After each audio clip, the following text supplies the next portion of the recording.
let's start out on a personal note. You know, a lot of us were wild and crazy teenagers.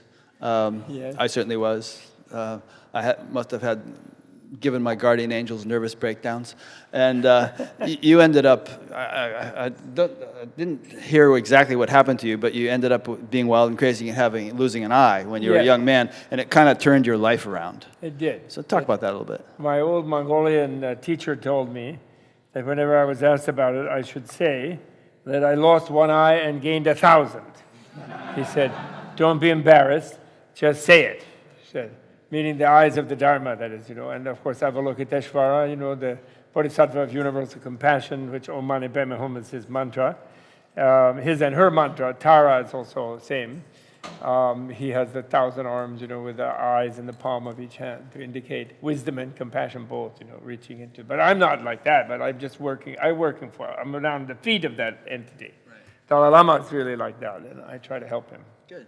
Oh, and I forgot to introduce my friend Dana Saywer, who's sitting here. I interviewed Dana yesterday talking about Houston Smith, and I invited Dana to help me interview Robert because Dana's wisdom and understanding of the types of things that Robert is conversant with far exceeds mine. I thought it might be a richer interview if we both did it. And feel free to chime in anytime. Exceeds mine in terms of Tibetan Buddhism. I know a lot about Tibetan Buddhism, but Robert knows a lot. Yeah, he's in the big leagues. He's the guy. Right. I am not worthy to be bowing Oh, at your feet. It's okay. So after that eye injury, and you went to India, and this and that happened, and you ended up going and learning Tibetan in about 10 weeks or something, as I understand it, fluently? Well, I'm still trying to learn Tibetan. It goes on for life. It's a huge, huge civilization because what Tibet has is it's the repository, the sanctum of the 1,500 years of Indian Buddhism that was lost in India with the destruction of all the Buddhist libraries, the Buddhist monastery, monastic universities, and so on, such as Nalanda. And Tibet has preserved that, including the curriculum and the living transmission and so forth. So although it was a country of a small number of people, around 20 million at some point, and then decreased to around 6 or 7 million due to the wonderful birth control properties of monasticism.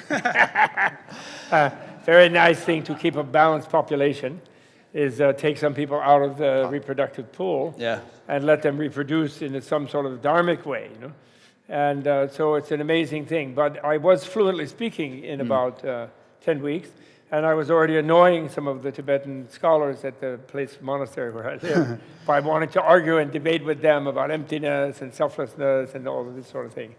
And so it was like a duck to water, absolutely. And you became a Tibetan Lama. You were ordained as one. I did. I was ordained. Well, Lama doesn't mean monk. Tibetan gelong, which is the word for bhikshu. Lama means a teacher. And there are some lay teachers as well as monastic teachers. And I became a monk against the advice of my original guru, who said, I know you want to be a monk. You're very sincere. You know that that's a way to a lifelong free lunch. And you can study the whole time.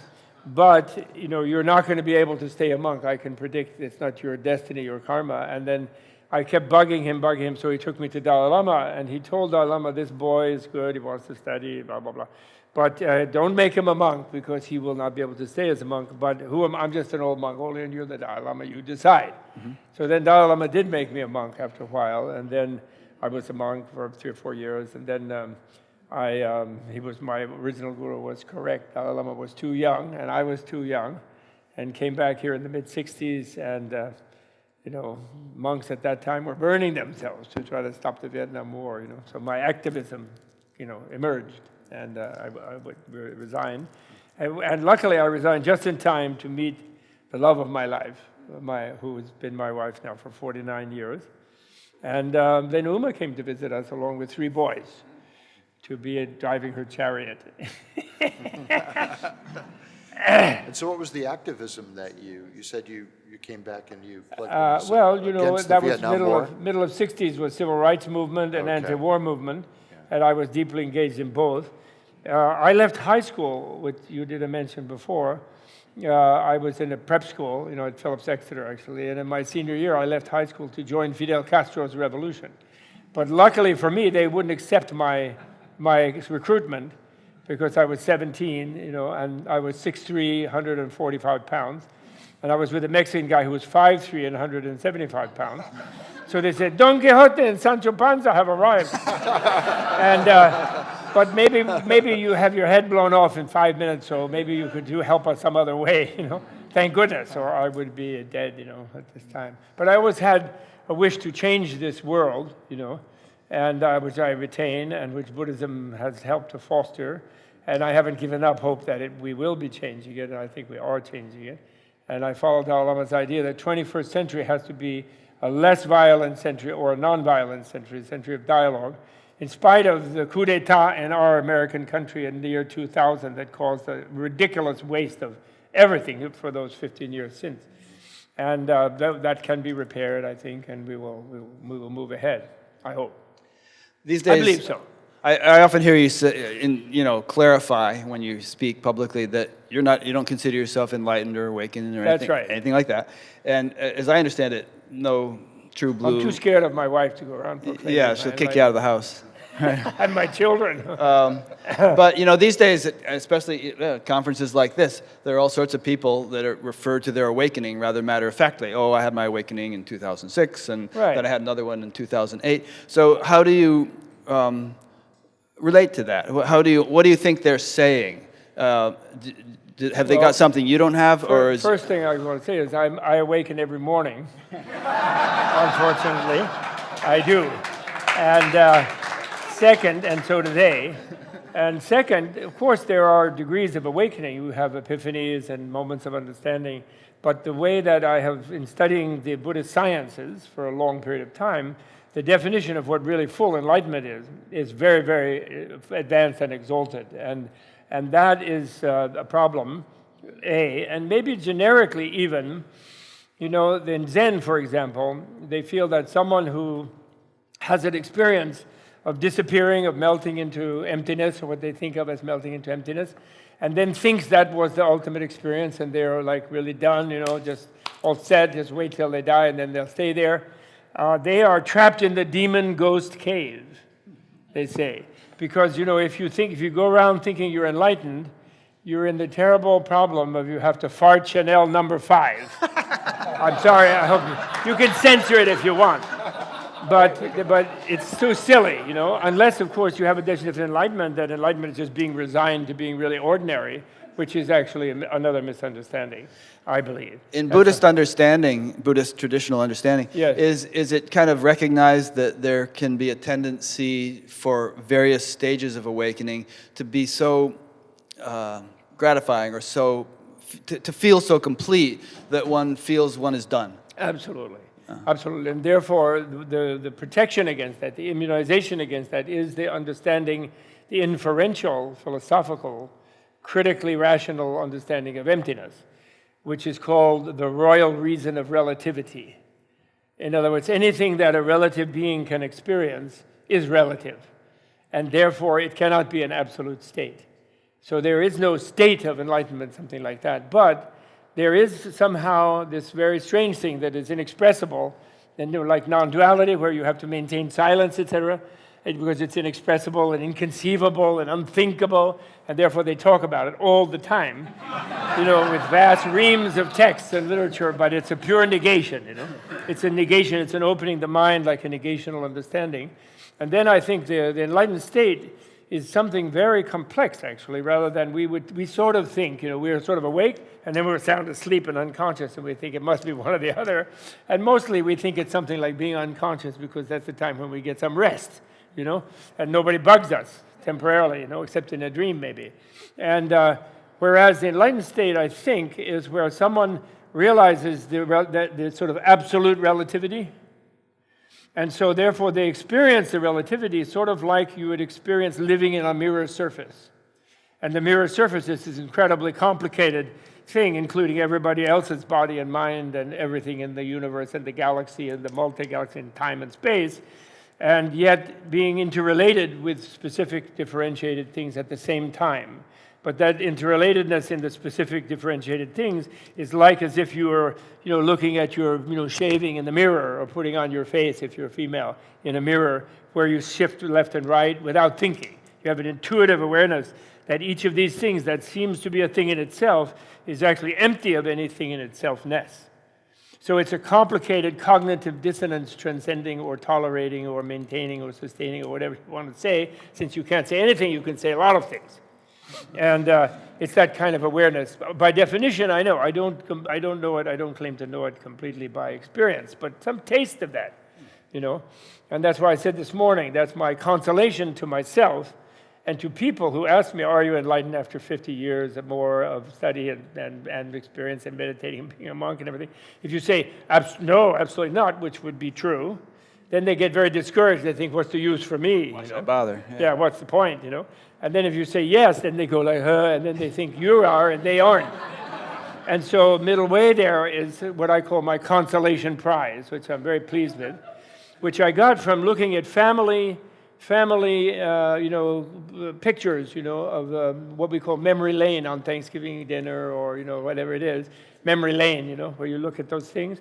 And I got really tired of seeing myself in those pictures. Usually I was taking the pictures, so I'm not luckily too much there. But when I see myself, it really irritates me because there I was in paradise with the small children and happy and heaven. And then when I see my face, I remember my mind, and I was worrying about my credit card and my visa and my passport and whether someone would fall off a cliff, and I wasn't in that moment.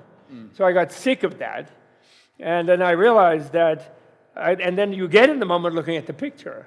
So then I realized that when you attain nirvana, then every moment in the past will be nirvana, And that one guy said this great thing about the reintegrating of memory today, that Dublin or whatever his name is, the guy, this ecstasy guy. He said that people have to reintegrate and reconstruct the memory after they have the memory in some sort of a state. And that's my thing about Buddha. When Buddha attained enlightenment at the event horizon of the full enlightenment, where he became infinite as a being, he was able to remember infinite previous lives because he reconstituted those memories by realizing that even though he was in hell in one of them, or in an animal form being eaten by somebody, or whatever it was, or in a human form being killed or giving his body away, he realized he was already in nirvana then. So then he could clearly remember it all. We don't remember our previous because we suffered so much, and we didn't enjoy dying, and giving up our cherished body many, many times that we did.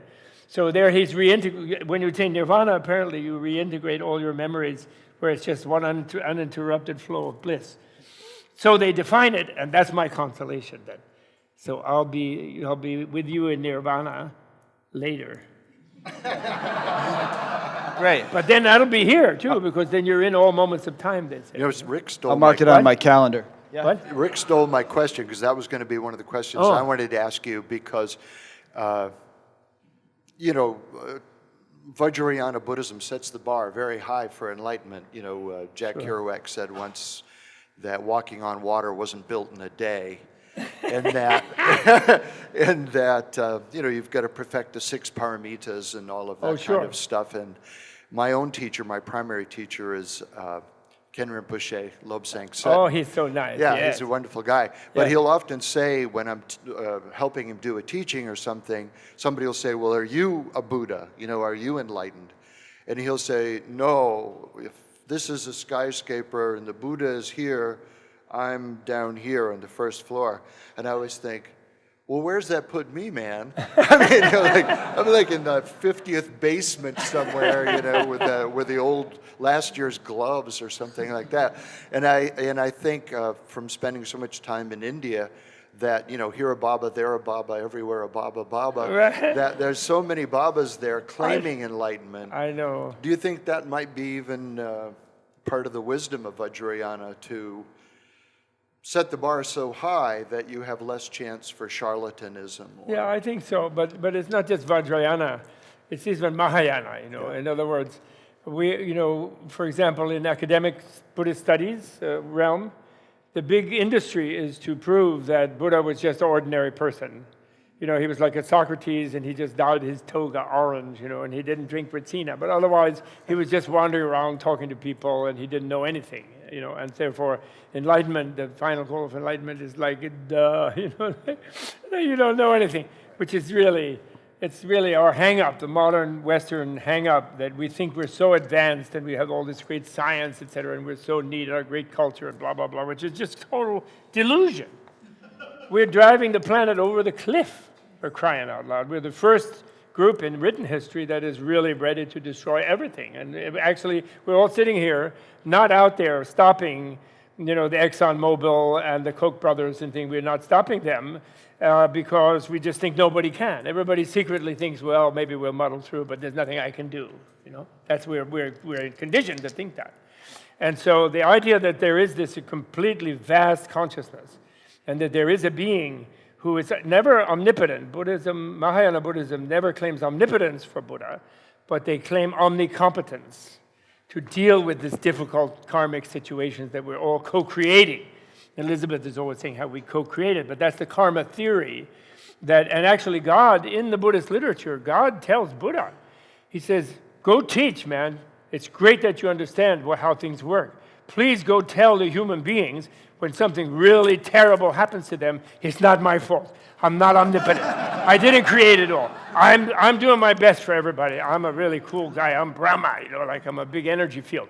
But I can't control everything because I'm not omnipotent. So please tell people that. Here's the Dharma wheel. Go teach people. There's an actual thing in Buddhist Sutra like that from God. Buddhists don't disbelieve gods. There's plenty of them. But none of them are the big boss. And neither is Buddha the big boss. But Buddha is the great teacher of how each one of us to boss our own world, take responsibility, that we're inter-bossing. And the real way of taking full responsibility that to save this planet is to let the women be a bigger boss. That's the same thing.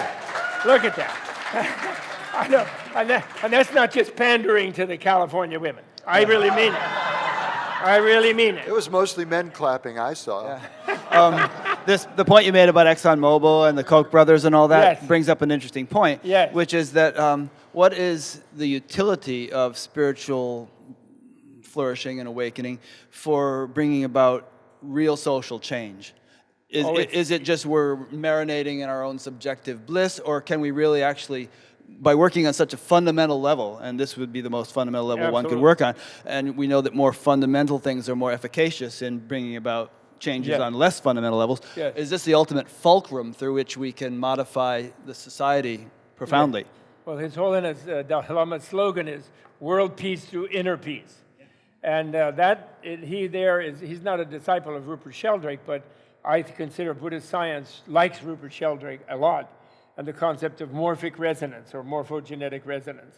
So if you are doing well inside, and you guys, you Maharishi guys, you like that in the sense of, MIU, Fairfield, Iowa. I'm sorry, I apologize, but you're no longer in that. But no, Been there, done that. If you have like a 40,000 person meditation squad and they go to Kosovo or they go to Sarajevo. I did that. I was in Iran for 3 months. And then people calm down, and I'm sure it is true, actually, although I think it may not be so quick. They may still squeeze off a few rounds before they cool out, and they might blow away a few of the meditators. Yeah. So you have to be very strategic about it. But overall, what's wrong with America? Look, in Tibet, they had no army toward the end of their last few hundred years of their existence. They had been a conquest dynasty, and they had no army. And all the guys, the Rambos, were in monasteries, and instead of beating up somebody else, they were banging their own head against the wall, trying to understand shunyata, emptiness, and so forth. And so they weren't perfect, and they weren't all enlightened, but they were putting a vibe out about world peace and peace in the society through inner peace, and they were happy, and therefore all that colorful Tibetan painting and the weird chanting and Om Mani Padme Hum and all that, and they inflicted that even on the Mongolians, who had had the biggest empire in history. So it proves that a country will be happier and better if they demilitarize, even if they had been a backward conquest country before that, and they're happier. But of course, 20th century, they got chewed up by the bunch of fanatic, industrialized, tribal behavior of people, Russians and Chinese in their case, and British actually in their case. And but now we're in a stage where world peace through inner peace, where I think there's two levels. Like the level of the leadership is still in the 20th century, or I don't know, maybe 20th century BCE. I'm not sure, but let's go conquer somebody, and let's build some more weapons and do all this stuff, and yet massively incompetent, causing huge damage to themselves and everyone, and getting nowhere at all. And whereas the masses of people, unprecedented in history before the invasion of Iraq, for example, or the criminal American invasion of Iraq, there were millions of people worldwide protesting that, which I think would have been unheard of in 1938 or 9, that you would have had such a reaction. So I think in the sensitivity of the masses of the humanity, wherever they're allowed to express themselves, they're against all this. And the Dalai Lama's faith about it is that that will have its impact, even where democracy is either non-existent or suppressed, as in our country by Fox News propaganda. We're losing our democracy. And so that's where there is a sensitivity emerging. People are becoming more sensitive worldwide, I think, in the masses. And women, wherever they can, are becoming more empowered. And the guys are becoming righteously scared, which is a state of, that's awakening. I'm awakened about that. I know which side my bread is buttered on. Yeah. Absolutely. Even though I'm now back in monasticism at my age. But still, that's biological. That's the thing that is a genuine awakening we are seeing on this planet. So that gives me optimism, put it that way. And therefore, the inner transformation that one does, the motivation is key. If you're a Theravadan, from a Buddhist point of view, if you're meditating to gain your own enlightenment only, you can do the same exact meditation, mindfulness or whatever it is, love meditation, metta meditation. If your motive is, as I'm doing this, as my mind changes, millions of people will morphically resonate with me, not only what I might do afterwards that would be good, but right now by changing my mind, different people are changing their mind. Like one person is just slamming that door a little less loud, being a little less violent in that family row, saying a little less nasty thing, and that's radiating out, and I'm part of the radiation by being a little bit dealing with my own inner nasty self, Yeah. The nasty side of my habitual self. You answered the next question I was going to ask. Oh, okay. Dana, you have one? Well, I was thinking. Hold it close to your mouth. Okay. I was thinking that in whatever year it was, 1960-something, when Houston Smith made Requiem for Faith, remember that? Yes. That it was really his own heart was broken because he had met His Holiness the Dalai Lama, and they had formed a friendship. Yes. And now he was like, okay, we better film this and document it before it's gone forever, because people don't even know what's happening to these poor people. And then it was really almost like the Chinese coming into Tibet. Here was a culture most of the world didn't know about, and then displacing them to the diaspora was like putting out a fire by taking the faggots of wood from the fire and throwing them out into the woods. That's right. And then, okay, the fire's gone. But really what you've done is set the world on fire. And to a large extent, that's been true, hasn't it? That is true. There has been that dialectical thing, but I never liked the rationalization of the invasion and destruction of Tibetan culture about that, because, it would have been, they could have set the world on fire if they had their own passports and visas and get on a plane in Lhasa and fly to Los Angeles and make a movie, you know what I mean? And they could do it without this terrible suffering that they're still undergoing, actually. They're still completely locked down. And, but we have great hope in Xi Jinping, strangely, although other people have already given him up. But His Holiness and I and a few people who know the past history have great hope that Xi Jinping, who has arrested the head of the secret police and a few people, very, very rough people in China, on this corruption thing, that he might, if he gains full control of a very huge, complicated bureaucracy there, he might actually give the minority people a break. We might be seeing in our lifetimes an embrace between the President of China and His Holiness the Dalai Lama, meaning that they're going to not try to conquer the world. Instead of, because they really have two choices. The heavy-duty people there, the Dick Cheneys of China, let's put it that way. The Dick Cheneys of China, they plan and intend fully to conquer the world. They feel it's their turn. It was the Brits in the 19th, it was the Americans in the 20th, and the 21st century is theirs. They have said so. They write books about it in China, these kind of people. But I think World War III is not really a viable option for any sane person, because the weaponry is way too powerful. There can be no winner, really, of that. And so that means that's the other choice is join the world And don't just try to like make all the iPhones and make all the Walmart products and rip everybody off with the, who are groveling to you to get huge trade deficits so they can all go bankrupt and ruin their labor market in their country and go broke. But then you just trade with them in a fair level field, and then everybody has something to contribute, and they'll be a great power. And they'll make great movies. You know, I'm waiting for great, you know, Marilyn Monroe, Miss Marilyn Monroe, making dragons and tigers flying and all that. I'm waiting for that. That's cool. We don't have to monopolize anything if they make fun things. I'd like to see a Chinese Doctor Who. Definitely. They make a good one, Chinese sci-fi. You know, it'd be great. And so then they just join up with us, you know. And I think that this she guy, she, which means peace in Tibetan, actually, she, even though they spell it X-I, but she could do it, and we're praying for him to succeed in doing it. But he hasn't gotten there yet. You know, one follow-up question on His Holiness, the Dalai Lama, that I thought of when you were making the comment about women, and this guy said, I saw only men clapping, and he said, we're all married. We're all what? He said, we're all married. I had to clap. Reason. Oh, okay. All right.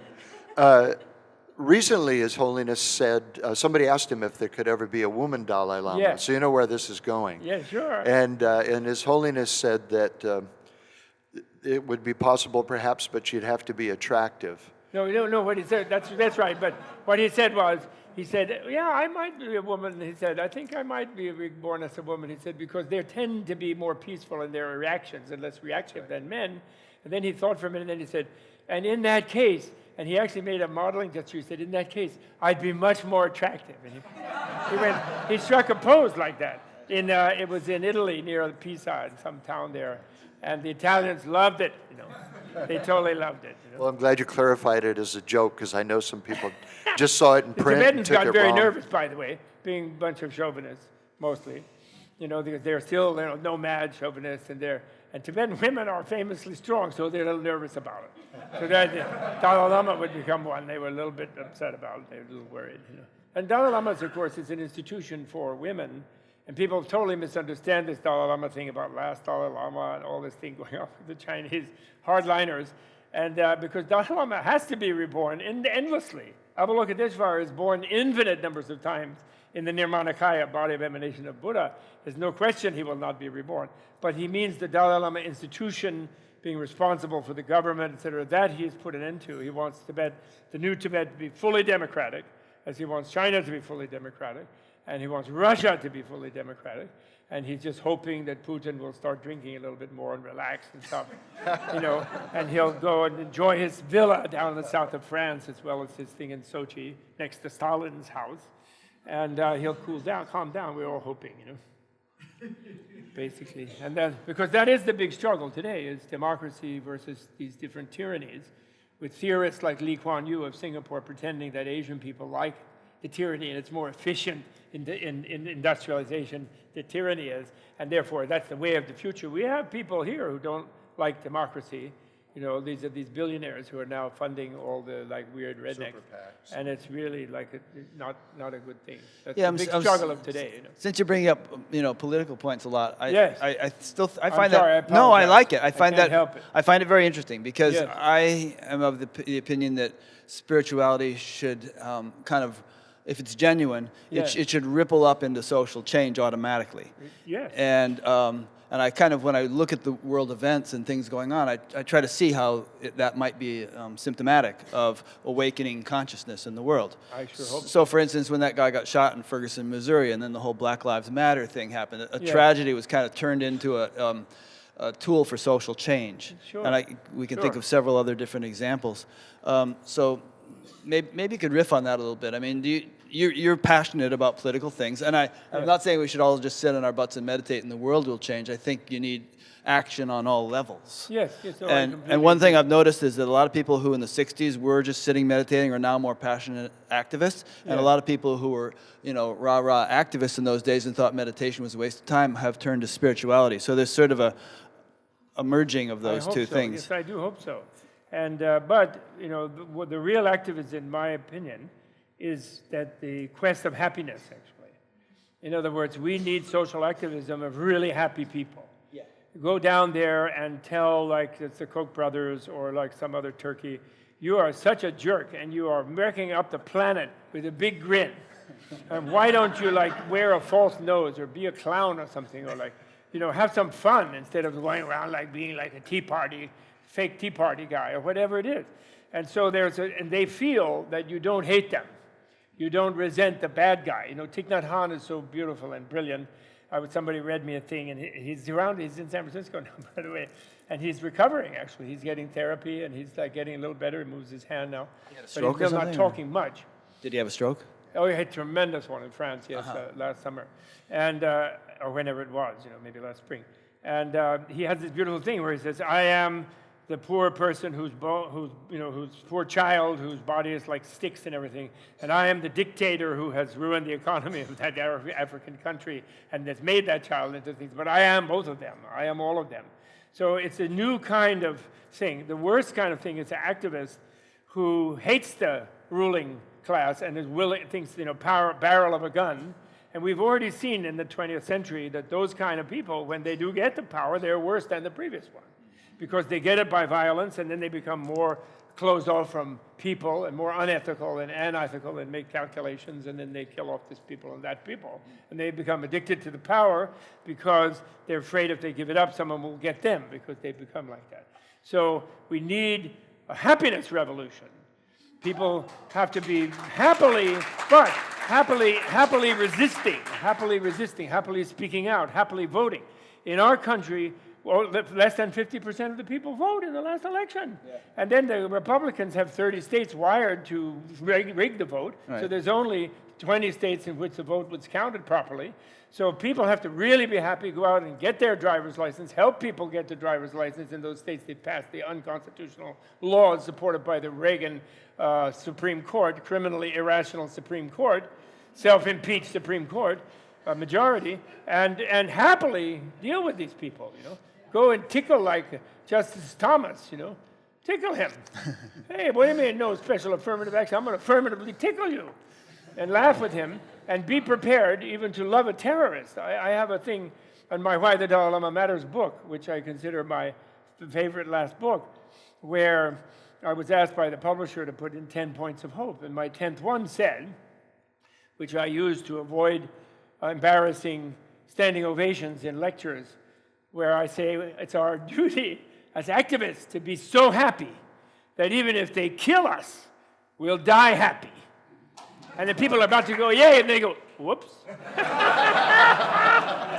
And I actually added to that, where I gave a little bit activist speech, which I usually never do, but it was in Kingston, and Ralph Nader came, and Gary Null, who both I admire tremendously, although Ralph really needs to use his Princeton-educated logic to realize that lesser of evils means less evil. He can't get that into his head, you know. It's terrible, but never mind. But I love him otherwise. I love him. So I elaborated that point of hope, saying that we have to cultivate the ability, if they kill us, to make sure we go out with a digasm. That's my new slogan.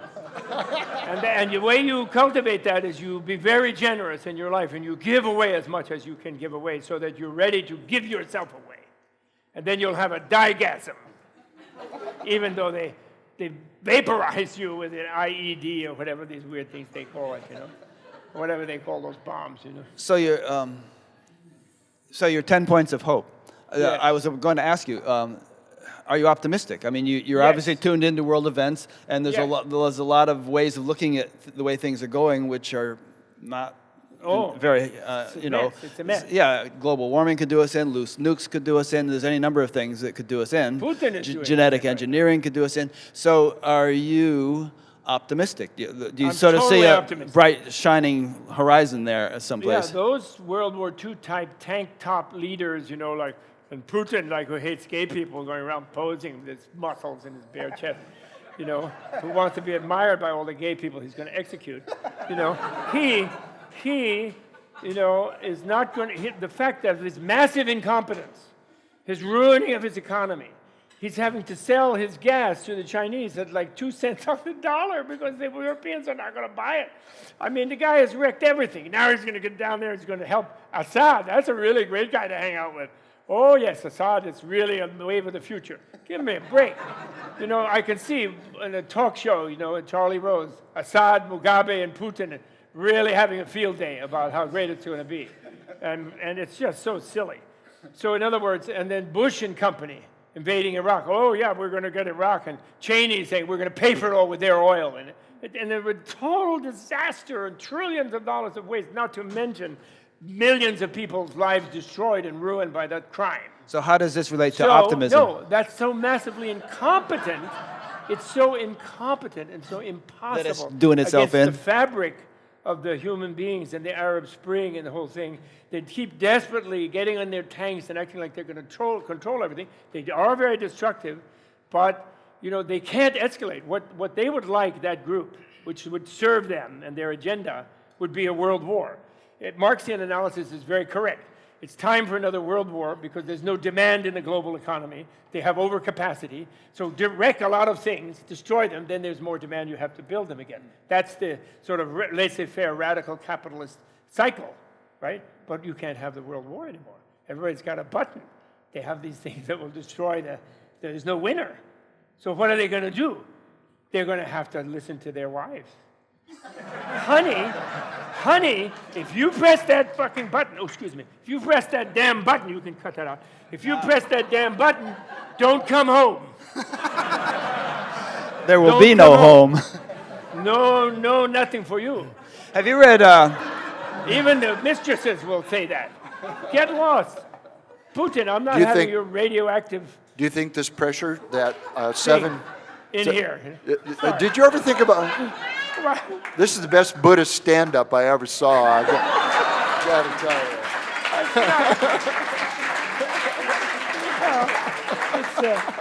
It's advanced Buddhist senility, perhaps. Hey, man, Uma's got nothing on you. Buddhism has talent. That would be an interesting show to see. Do you ever think that... there's 7.2 billion people on the planet. We've turned the heat up on the planet so high, really have turned it up, that's creating a pressure that we've either got to wake up or self-destruct. Well, that's why I'm a big fan of monasticism. That's a way of changing that curve. Like I was at some conference somewhere with a bunch of these type of people, the elite. And some McKinsey guy got up there who announced himself as, I'm the most expensive consultant on the planet. And then he said, in a few years we'll have 9 billion people on the planet. He was talking to these kind of capitalist types. And he was saying, isn't that great? We'll have 3 billion more in the middle class. So then I said to him, if you had 3 billion people more in the middle class on this planet, and the way middle class behavior is defined today, no one would have any oxygen to breathe, and at least 3 or 4 billion at the bottom level would be dead. So you could define the middle class like that. It's the most silliest, uninformed thing. And that same guy later at dinner, my wife got a hold of him, and he tried to claim to her that the Gulf of Mexico is all clean now. Oh, it's so nice and clean. And those crayfish, that's really great. Has a little flavor, like petroleum, it's more flavorful than crayfish, not just like a moron. And the guy, the most expensive consultant. I mean, really. We need some Dharma consultants out there, and they'd be cheaper. They'd be cheaper, probably. As I see it, there's a kind of... sorry to be such... No, you're great. I'm just being the straight man, but you'll take it away. As I see it, there is a kind of a epidemic of spiritual awakening taking place in the world, at least an interest in spiritual awakening, but actual awakenings. I mean, world consciousness seems to be rising in a great many... collective consciousness in a great many people. And I'm wondering whether you think that might be some kind of cosmic response to the dire predicament. In other words, that nature has a way of balancing the scales, and things have gotten so out of balance that the upsurge we see in spiritual awakening is actually some kind of divine intervention, some kind of response in order to avert, well, hayam dukam nagatam, to avert the danger which has not yet come? I do think so, I have to say. I have a kind of dumb faith somewhere in there along with all the science that I do think the Cold War, for example, especially when we had such emotional and awakened giants like Nixon and Brezhnev and Mao involved, and Kissinger and others. Well, Kissinger was quite liberal when he was young. I recently found out. I was surprised. But anyway, when we have that kind of people, that they didn't have at least some level of nuclear exchange, I believe there's divine intervention there. Yeah.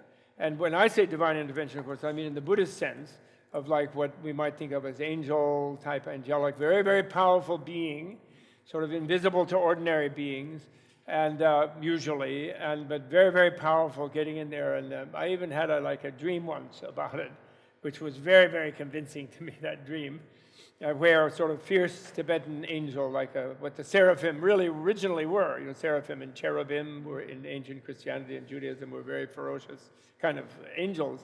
And where one of them, who had this flaming hair, you know, jammed that hair into all kinds of electronic circuits and blocked some button pushers at a certain moment in our history. I saw it in a dream in the year that it may have happened. And so I sort of, you know, I feel that. I feel that there are very fallible, the way our political process works and the way our media works is not good enough to rule out, to really fit with my mother's faith. My mother had a faith that really bad politicians and bad rulers would be exposed by media exposure. And people would, although they would, maybe some people would get swept away in a McCarthy-type message, they would see the face of the guy whispering to Roy Cohn and being whispered at, and that would then turn people off to these kind of negative people. But I think in her day, that may have been the case, you know. But now there's all this fakery that goes on, you know, that maybe that's no longer the case. But I do think that we have been protected at that ultimate level by some sort of semi-magical beings. And definitely in the Mahayana Buddhism, not just Vajrayana, Dana, but Mahayana. Vajrayana is really just the esoteric part of Mahayana. Right. Mahayana Buddhism, the power of enlightened beings, of compassion, not omnipotent power, but the power to regulate and try to prevent people from harming themselves in the worst possible way, is immense. It's seen as really immense. It's like, that's the kind of vision where right here and now, in every atom of us, at the chair and the floor and all the people, there's a Samantabhadra Bodhisattva who's saying mantras, you know, and it's everywhere, in every atom here, like a hologram, you know. And that holographic presence of that positive energy, of loving energy, of satisfying people, of getting them to restrain their worst possible actions is really powerfully there to intervene in the worst possible case. And I do believe that. I don't know if... So we're in good hands, I think. I don't know if you heard about this, or somebody in the audience did. There's a book, and it's called something like The Man Who Saved the World. And last week, he was at the World Parliament of Religions in Salt Lake City, and I got to hear him speak, a Russian man.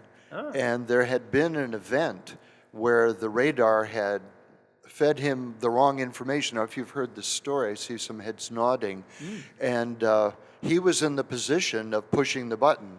That if you see this radar readout, then that means the United States has launched missiles, and you have to take action. Right. There won't be time to notify the the powers that be and get permission. And he claimed he had an intervention. He claimed that a voice came to him, a being came to him, and you know it's a dangerous position to go against that command, especially when you don't know whether the bombs are coming or not. Yes. And he didn't push the button. Oh, good man. And so it's exactly an example. You know that verse in the Gita where it says, Lord Krishna says, I come to uphold Dharma and destroy the wicked. Do you kind of see mass destruction taking place as society undergoes a big shift? We don't want to destroy the wicked. We never want to destroy the wicked. We want, the Buddhist way is you take the wicked and you chain them in a chair and you expose them to a non-duality conference for maybe 6 months or a year, and you show them all sorts of things, and you give them massages and they Ralph them, and and basically give them some MDMA combined with a little acid and maybe a DMT suppository if they're really hard case. And then they straighten out. They cool down. We don't want to destroy them. We want to destroy the wickedness. and get that out of them, But no, we don't want to destroy any wicked. Sometimes maybe if you don't have the chair to put them in and they're about to behead you or something, then, you might shoot from the hip. But Did you ever read and then in that case, if you shoot from the hip, you should engage with their afterlife. They're in the between state and help them get to like a nice prep school or something, or get to be reborn as the child of Maurizio and Zaya, and be a non-duality baby. We have a few more minutes. Stan Groff is coming in after this. Okay, good. Stan Groff, he's a bodhisattva. Talk about angelic intervention. After Nixon and those weirdos made war on drugs and made acid totally illegal, he kept getting people, alcoholics, stoned in Maryland there, and he cured like thousands of them, I think. He's like a total saint bodhisattva. And then after he didn't even have that, he got them like huffing and puffing for half an hour to like simulate the same thing, get their adrenochrome going from their adrenal glands. What a bodhisattva. I admire that guy 100%. Me too. Well, a question while you're looking for one, Rick, that, going back to the Enlightenment idea, Yes. and the Enlightenment idea, a lot of times, and especially at a conference like this where people come from different traditions, Sufi Yes. tradition, Hindu traditions, Kundalini traditions, various Buddhist traditions, they're talking about non-dualism, but they're often using the same term but meaning something different by it. Sure. And so when we say the Tathagata, the one who's gone to that, the Tatha, then in the Hindu tradition, when we say Tatvamasi, thou art that, then where do you see the Atman, Anatman question there? I'm curious. I'm sure you've answered this before. Is it the same that, or is it a different that? Yes, it's the same. It is almost the same that. Like all Buddhist questions, yes and no is always the answer. It is almost the same. And for example, Shankaracharya, as I think I mentioned, I can't remember where I said what. I'm getting that age, but Shankaracharya is really very much the same as Nagarjuna, and he, with his Nirguna Brahman idea, unqualified Brahman, because what unqualified Brahman and Shunyata do is they totally relativize all pseudo absolutes. So therefore, that's the key. The non-duality is that this relativity is the absolute. So therefore, the wisdom becomes total, absolute, dedicated compassion and love for every being. There's no hanging out in some vast space where I'm God and forget about you untouchables. That doesn't happen. And therefore, the Brahmins, after a while in the Vedanta, they got Vishishta Advaita and finally Dvaita Advaita. In other words, they went back against Shankara because they wanted some absolute, because they wanted to still keep their caste superiority as an absolute themselves. So that's where there is a difference. And where, just to give an example from a Buddhism point of view, we have a Tibetan Westerner who was a Tibetan monk for a long time, and who then got even a kind of maybe honorary Geshe degree, which is a sort of a study degree. And then he had an experience, because he'd probably never run into MDMA or whatever, but he had an experience where he meditatively disappeared. He totally disappeared. What they call space-like equipoise samadhi, he actually achieved. So then of course, he came back, because there is no place to be disappeared, really, except one of those formless realm states, which is just a state. It's still a relative state, although it seems very absolute. But then he decided he was enlightened because he disappeared. So then, and he was back just hanging out, and then when he passed away, I suppose he'd be permanently disappeared. Gee whiz, like every materialist scientist is going to permanently disappear just by dying. So I don't know why he thought that was so great. But then he went around behaving like he was a holy and everybody should worship him. He was a big guru because I'm enlightened. He got, in other words, trapped in the demon ghost cave of thinking I'm enlightened because I disappeared. But I like to say everybody's enlightened. Everybody disappears every night. You turn off the lights, you lose consciousness, you're unconscious. Then maybe you rise in the dream, then again you disappear, then you wake up in your coarse body, as they would say. So disappearing is just no ultimate reality. Now, if you misunderstand who Brahma is, and if you misunderstand who Paramatma is, and you forget neti neti, naeti naeti, that Paramatma is not anything personal.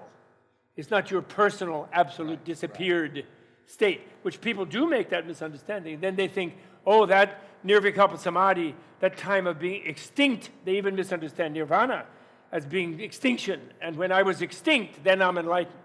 So the whole thing is everybody should get extinct. And therefore, I don't need to be compassionate.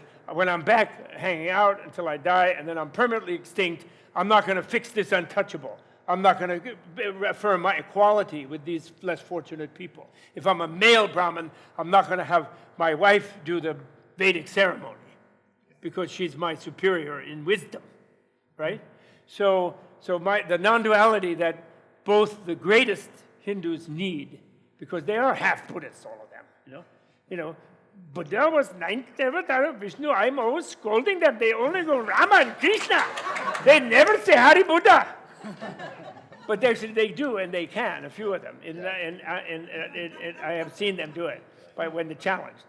But the point is that the ones we need, both Buddhists and Hindus, are the ones who define non-duality as the non-duality of wisdom and compassion. And they are really bent on changing the status of those who suffer. And that's what Brahma does. And Brahma wants to do that. He told Buddha, he said, go tell people when they suffer, it's not my fault, I'm not omnipotent. Help them. And Brahma's a great bodhisattva, actually, usually, most Brahmas. There's many Brahmas in many universes simultaneously. We have to wrap it up. I know. No, that's okay. It'd be good to end with one more didn't laugh. talk about the gas pump. No, I we'll want do that. Buddha to have a Tesla. Good idea. All electric. Thank you very much, Bob. It's really been fun. Okay, thank you. It's been great. It's an I honor. love it.